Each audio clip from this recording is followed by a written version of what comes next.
they send it to the CIA headquarters outside Washington, in Virginia. The question is, his wife is rubbing his back. So they go to Leon Panetta for the decision. Mr. Panetta, do we push the button, kill his wife and him, and maybe whoever is in the house, or don't we?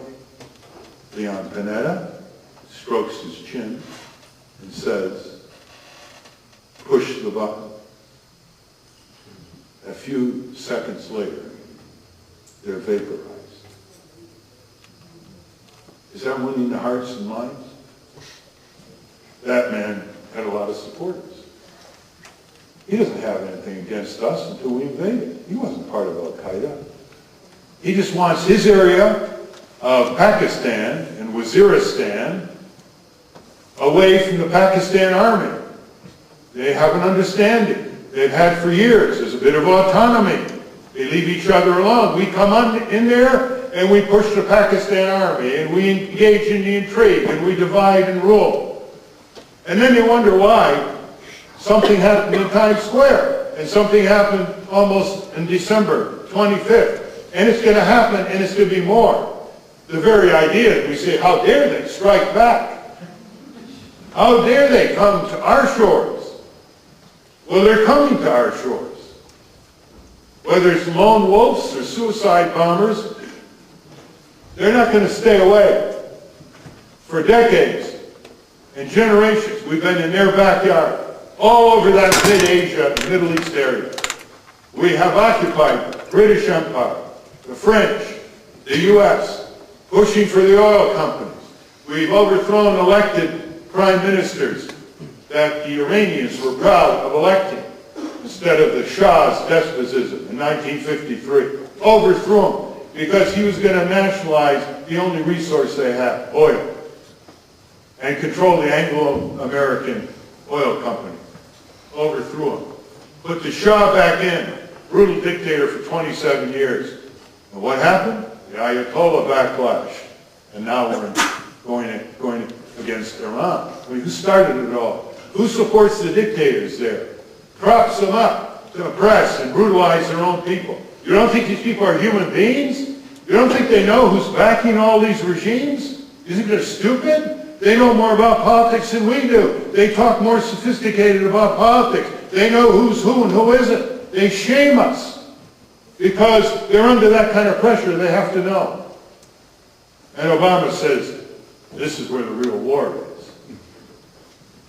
His assistant on national security, retired General Jones in the White House, said 4 months ago there are about 100 al-Qaeda left in Afghanistan. Doesn't that tell it all? They moved out. They migrated. It's a migrating sabotage operation. They'll go to Yemen. They'll go to Somalia. They'll go anywhere.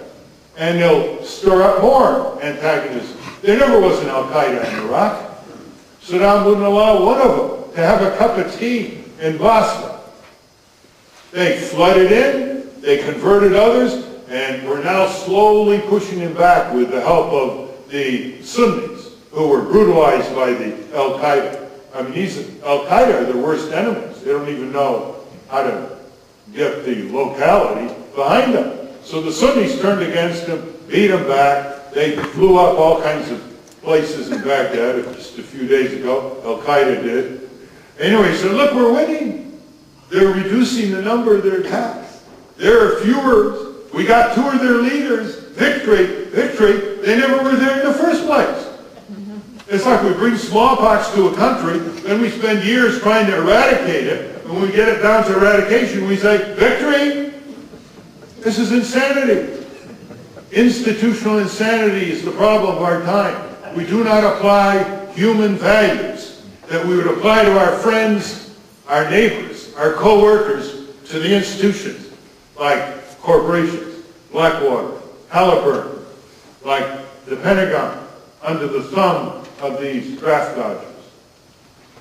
I would trust the military more than I would trust the civilian rulers that we've had in recent years. That's how bad it is. the civilian rulers were supposed to restrain the military. So we've got to get out of there. I'm not going to spend any more time in the detail. I just wanted to point out that he is getting us into a huge quagmire. And we're going to lose a lot of soldiers. They're going to come back traumatized, amputees. Their families are going to break up. We're going to have to support them for decades, veterans. And we're spending trillions of dollars in Iraq and in Afghanistan. And it'll continue year after year. And we will not have enough money, will we, for our clinics and our public transit and our libraries and our schools and our environment. Last point, Citizens United. Okay, this is the ultimate 5-4 decision by the 5 political hacks on the Supreme Court. I hate to use that phrase, but I have really come to think that these are really political hacks. The idea that corporations are not spending enough money on campaigns was raised by the dissenter, Justice Stevens, who's on his way out. In his dissent, 5-4, the majority said that from now on, corporations can spend unlimited money. I'll explain that in a moment. Against or for a local, state, national candidate for public office in the United States of America. These corporations are not human beings. This is corporate money, not their employees. These corporations are not human beings. They're artificial entities. They don't vote. They don't die in Iraq. They make money in Iraq. They should never be given constitutional rights. They should never be allowed to participate in politics. They should never be allowed to contribute to candidates. They should never be allowed to lobby.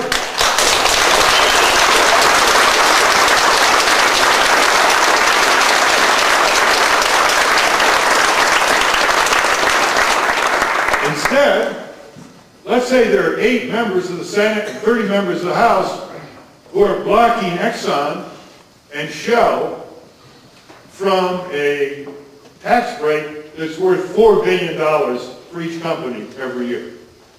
Okay? So let's say Shell, and they can do it indirectly in all kinds of ways. Let's say Shell and Exxon decide, well, $4 billion, it's $8 billion a year, multiplied by 10 years, 80 billion, you know. Let's throw $3.5 billion against it. All kinds of ways. Fake demonstrations, marches, TV ads, all kinds of ways. They can do it, as long as it's independent, not connected with their opponent or any political party. Well, what do they need it for? Why should they be reliant? They got the self-reliant of billions of our gasoline dollars. This is what is coming.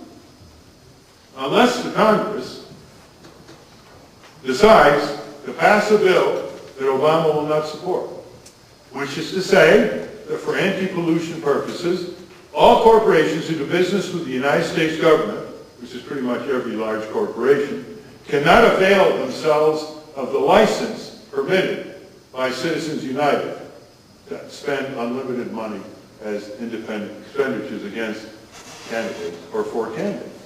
Instead, you know what they've put in the hopper, the Democrats? It's called the disclosure bill.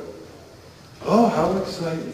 We're going to actually know the names of these companies. Huh? As we're saturated with that. Good heavens, that's going to really help. Disclosure started heavily of campaign contributors' names in 1974. Common Cause got the bill through. And ever since, corruption of money in politics has gotten worse and worse. Disclosure is a very limited thing. It has a short half-life.